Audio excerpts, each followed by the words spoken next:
బోనమెత్తే మహిళ ఎలా తయారవ్వాలి? శుద్ధి ప్రాముఖ్యత. బోనమెత్తే మహిళ శరీర శుద్ధిని పాటించాలి. స్నానం రోజూ తప్పనిసరిగా చేయాలి. మాంసాహారం పదార్థాలు పూర్తిగా మానాలి. పాపాలు అశుద్ధ ఆలోచనలు నివారించాలి. శుభ్రమైన వస్త్రాలు ధరిస్తే మంచిది. చీర, లాల్జడి బ్లౌజు, పసుపు రంగు ఆభరణాలు. ఉపవాసం లేదా నియమాలు. బోనమెత్తే ముందు రోజు రాత్రి తేలికపాటి ఆహారం తీసుకోవాలి. కొంతమంది మహిళలు సాయంత్రం వరకు ఉపవాసంగా ఉంటారు. బోనం ఎత్తిన రోజు పసుపు, కుంకుమ, కర్పూరం పెట్టి పూజ చేసిన తరువాత మాత్రమే తినాలి. శిరస్సు పైన బోనం పెట్టే విధానం. బోనంలో అన్నం, బెల్లం, కొత్తిమీర, గుమ్మడి, తాండ్రి మిశ్రమం ఉంచాలి. బోనాన్ని పసుపు, కుంకుమలతో అలంకరించి తలపై ఉంచాలి.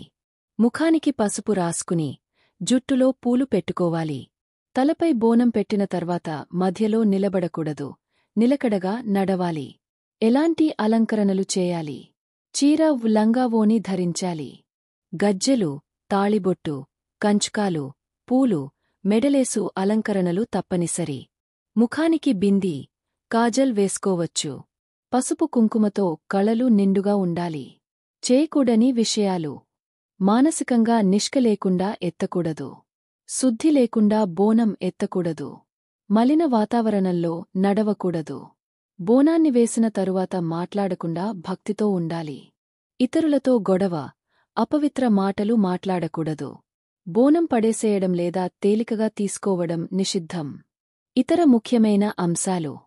బోనమెత్తే సమయంలో తాళాలు, డప్పులు, జానపద పాటలు వాడుతూ భక్తితో నడవాలి.